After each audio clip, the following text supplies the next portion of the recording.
Bismillahirrahmanirrahim. Assalamualaikum warahmatullahi wabarakatuh. Hamdan wa syukran lillah, salatan wassalaman ala rasulillah, amma ba'd. Pertama-tama dan yang paling utama, marilah kita bersyukur kepada Allah Subhanahu wa Ta'ala, yang mana kita masih diberikannya kesehatan serta kesempatan untuk melaksanakan mata kuliah kita seperti biasanya. Dan tak lupa pula salawat berangkaikan salam kita hadiahkan kepada junjungan kita Nabi Muhammad SAW, yang mana syafaatnya yang kita harapkan di yaumil akhir kelak. Amin amin ya rabbal alamin. Yang saya hormati Ibu dosen pengampu mata kuliah Psikologi Perkembangan Anak Usia Dini, dan teman-teman yang saya sayangi serta saya banggakan. Baiklah, di sini saya Mas Deani Dasopang dengan NIM 0308203129 sebagai moderator, dan teman saya Fitra Handayani, Risa Umah Pratiwi, dan Zahra Yunita. Baiklah, di sini kami akan memaparkan materi kami yang berjudul Pendidikan Moral. Pembaca materi pertama yaitu Zahra Yunita. Kepada Zahra Yunita saya persilahkan. Assalamualaikum warahmatullahi wabarakatuh. Saya Zahra Yunita dengan NIM 0308203053 dari kelompok 3 dengan mata kuliah Psikologi Perkembangan Anak Usia Dini. Saya akan membacakan materi dari kelompok kami, yaitu perkembangan moral. Menurut Colbert mengemukakan ada 3 tingkat perkembangan moral, yaitu tingkat prakonvensional, konvensional, dan post-konvensional. Masing-masing tingkat terdiri dari 2 tahap, sehingga keseluruhan ada 6 tahapan atau stadium yang berkembang secara bertingkat dengan urutan yang tetap. Yang pertama, tingkat penalaran prakonvensional. Pada penalaran prakonvensional, anak tidak memperhatikan internalisasi nilai-nilai moral. Penalaran moral dikendalikan oleh imbalan atau hadiah dan hukuman eksternal. Pada tingkat ini terdapat 2 tahap. Yang pertama, tahap 1 orientasi, hukuman, dan ketaatan atau punishment and obedience orientation. Tahap penalaran moral didasarkan atas hukuman. Anak-anak taat karena orang-orang dewasa menuntut mereka untuk taat. Baiklah, ini saja yang bisa saya sampaikan. Lebih dan kurang saya mohon maaf. Terima kasih kepada Zahra Yunita. Dan pembaca selanjutnya yaitu teman saya Risa Umah Pratiwi. Kepada Risa saya persilahkan. Penalaran konvensional. Pada tingkatan ini, internalisasi individual ialah menengah.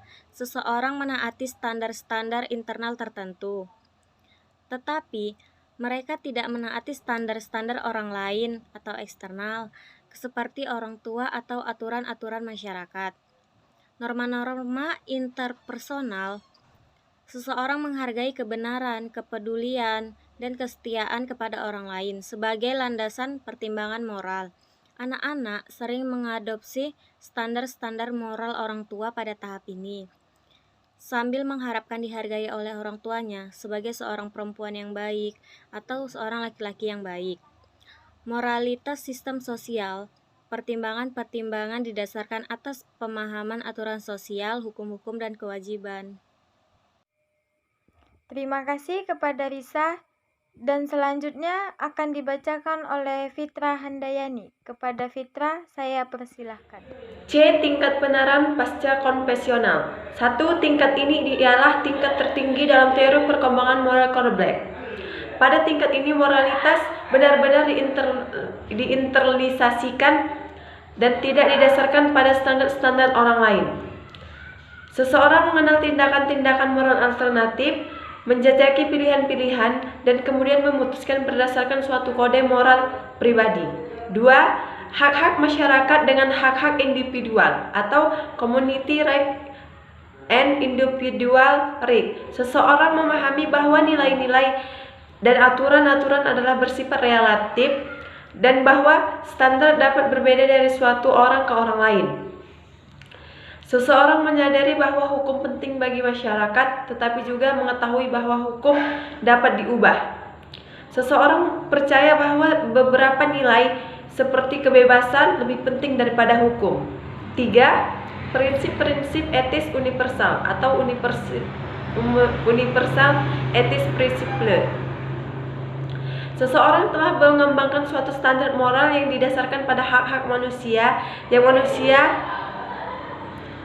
universal. Bila menghadapi konflik antara hukum dan suara hati, seseorang akan mengikuti suara hati walaupun keputusan itu mungkin melibatkan resiko pribadi. Terima kasih. Terima kasih kepada Fitra dan pembaca materi selanjutnya yaitu saya sendiri. Bismillahirrahmanirrahim. Assalamualaikum warahmatullahi wabarakatuh. Perkenalkan, nama saya Mas Deani Dasopang dengan NIM 0308203129. Saya adalah mahasiswi Universitas Islam Negeri Sumatera Utara. Baiklah, di sini saya akan menjelaskan tentang pendidikan moral. Pendidikan moral adalah bagian yang tidak terpisahkan dalam proses pendidikan. Beberapa hal yang berkaitan dengan pendidikan moral yaitu yang pertama pendidikan karakter, yang kedua klarifikasi nilai, yang ketiga pendidikan moral kognitif, yang keempat dalam pendidikan moral, dan yang kelima proses pembelajaran moral belajar. Baiklah, di sini saya akan menjelaskan pendidikan karakter adalah pendidikan yang bersentuhan langsung dengan perkembangan moral anak.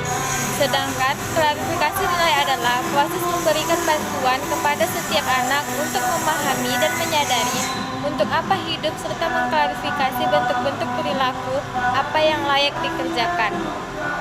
Dan pendidikan moral kognitif adalah pendekatan yang didasarkan pada keyakinan bahwa murid harus mempelajari hal-hal seperti demokrasi dan keadilan saat moral mereka sedang berkembang.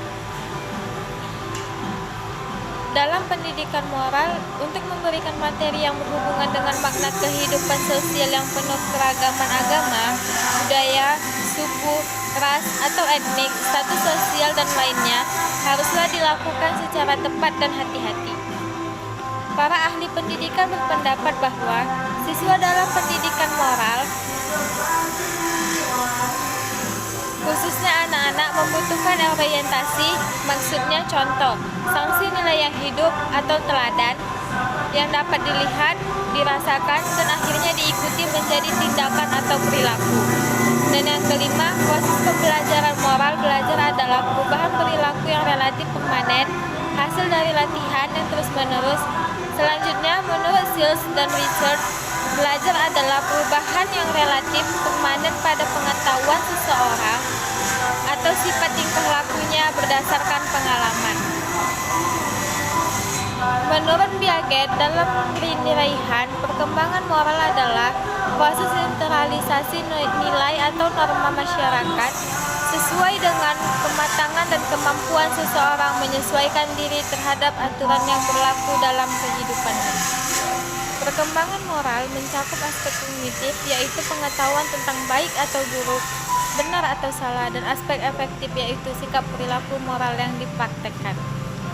Selanjutnya, Piaget membagikan perkembangan moral antara 3 fase. Yang pertama, fase absolut, yang kedua, fase realistis, dan yang ketiga, fase subjektif. Fase absolut adalah anak menghayati peraturan sebagai suatu hal yang dapat diubah karena berasal dari otoritas yang dihormatinya. Peraturan sebagai moral adalah objek eksternal yang tidak boleh diubah sama sekali. Fase realitas, anak menyesuaikan diri untuk menghindari penolakan orang lain. Peraturan dianggap dapat diubah karena berasal dari perumusan bersama. Mereka menyetujui perubahan yang jujur dan disetujui bersama, serta merasa bertanggung jawab menaatinya. Yang ketiga, fase subjektif. Anak memperhatikan motif atau kesengajaan dalam penilaian perilaku. Demikianlah persentase dari kami. Semoga teman-teman dapat memahami apa yang telah kami paparkan dan kami sampaikan. Kurang dan lebihnya kami mohon maaf. Wassalamualaikum warahmatullahi wabarakatuh.